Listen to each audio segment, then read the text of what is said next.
సత్యం అంటే ఎప్పటికీ నాశనం కానిది, నిత్యమైనది, సత్యమైనది, ఎల్లప్పుడూ ఉండేది, శాశ్వతమైనది. ఎన్నో పేర్లు దానికి. శాశ్వతమైనది, నిత్యమైనది, సత్యమైనది, నాశనం కానిది. అదే నువ్వు, అదే ఆత్మ. ఆ ఆత్మతో ఉండడమే మనం ఉండం. ఆత్మతో ఉండు తక్క ధ్యానం క్లాసులు ఎప్పుడెక్క, అవునా? ఆత్మతో ఉండడం తక్కువైతుంది మనం. నువ్వు నేనుతో ఉన్నావు. సత్సంగ అంటే సత్యంతో ఉండడం. నేను ఆత్మతో ఎప్పుడైతే ఉంటామో ఎవరు ఏమన్నా మనకు చీమొట్టినట్టు కూడా కాదు. చెక్ చేసుకోవాలమ్మా, మనల్ని మనం చెక్ చేసుకుంటే నేను ఆత్మతో ఉన్నానా, నేనుతో ఉన్నానా, నేనుతో ఉన్నానా, నేనుతో ఉన్నాను. నేను అంటే ఏంటిది, నేను అంటే ఏంటిది? మళ్ళా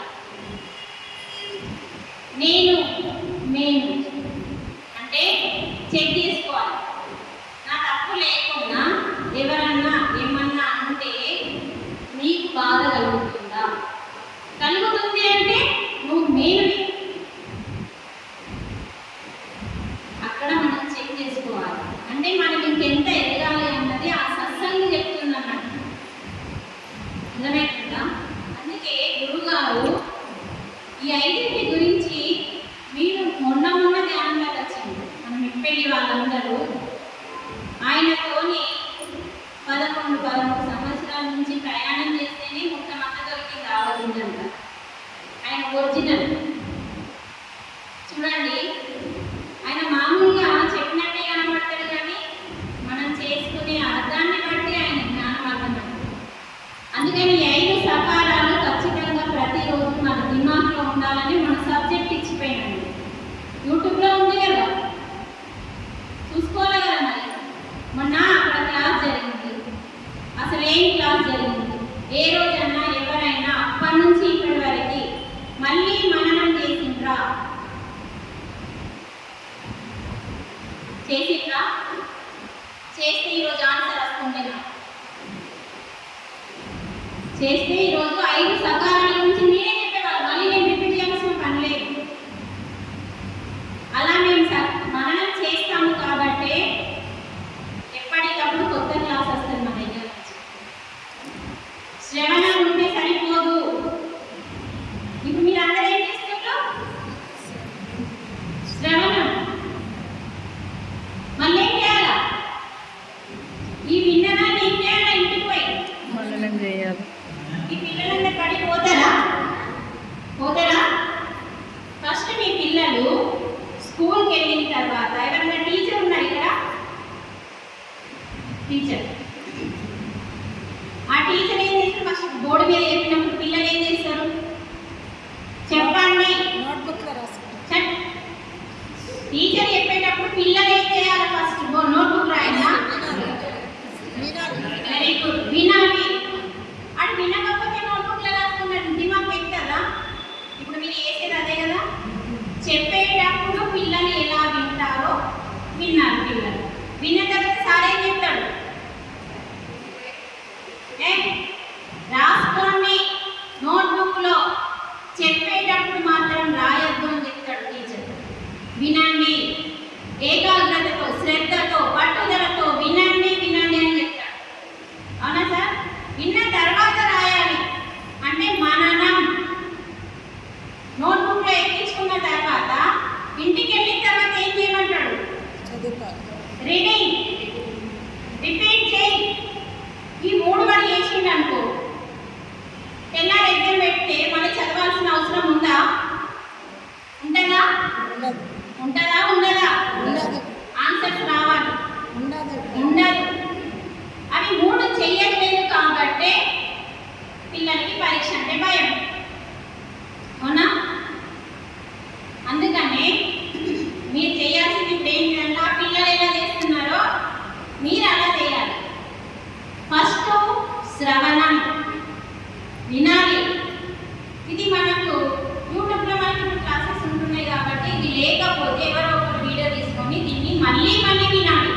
నీకు ఒక్కరికి కూడా రిపీట్ చేయలేదు అంటే ఈ క్లాసు ఎంత దూరంకి వస్తున్నారో ఒక్కసారి గమనించండి అమ్మా.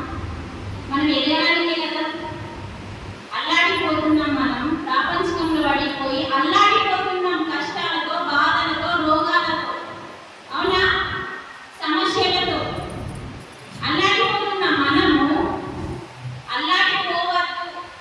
ఆత్మ జ్ఞానంతో ఈ సమస్యలన్నింటినీ అర్థం చేసుకొని ఇంకొకరికి మనం ఆదర్శంగా నిలబడాలని ఈ క్లాసు. మరి ఎందుకు పెట్టుకుంటున్నాడు? విన్నదాన్ని మరణం చేసుకోకపోతే ఒక్కసారి ఈ యొక్క పాయింట్ని బాగా ఆలోచించండి. రైటా రాంగా ఇంటికి సరిపోతుందా?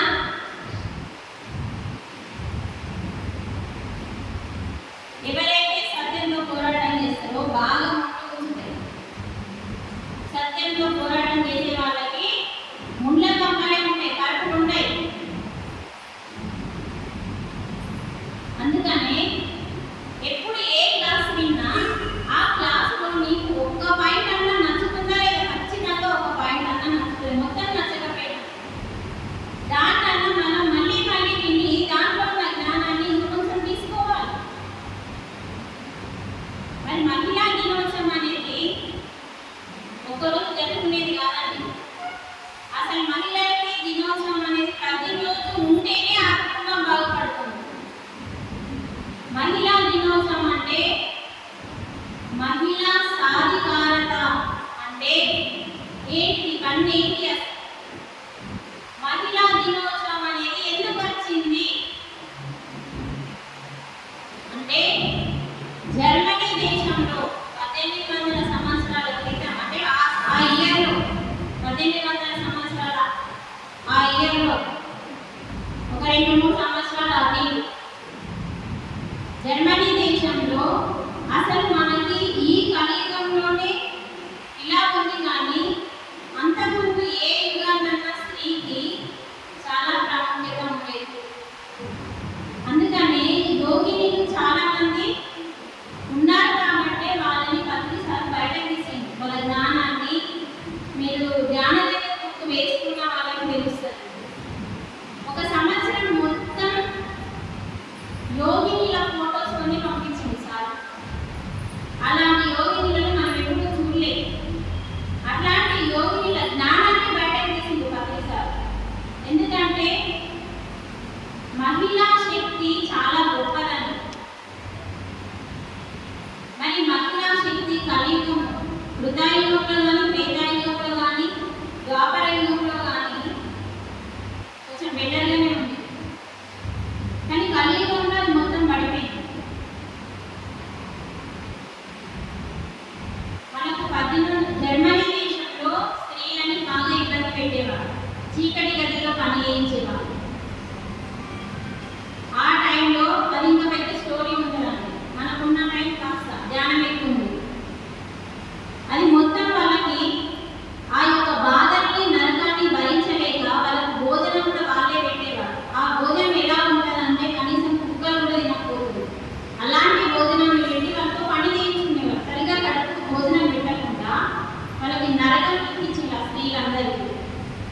అలాంటి స్త్రీలు దాన్ని భరించలేక మాకు పుట్టిన పిల్లలకి కూడా ఇదే నరకం వద్దు అని చెప్పి వాళ్ళు పోరాటం చేసింది.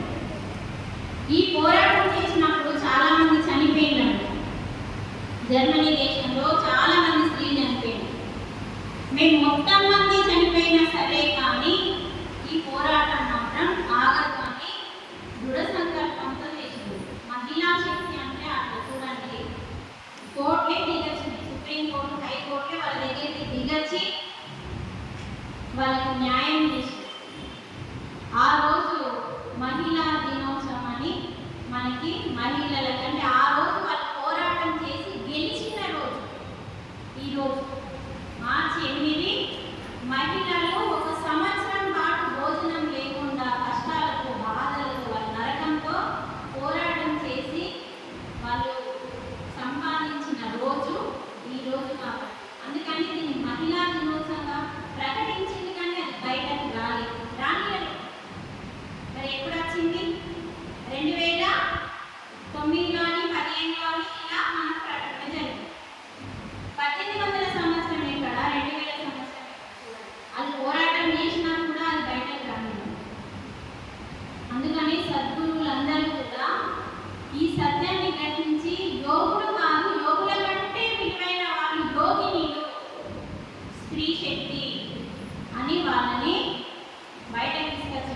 కొన్నిసార్లు చాలా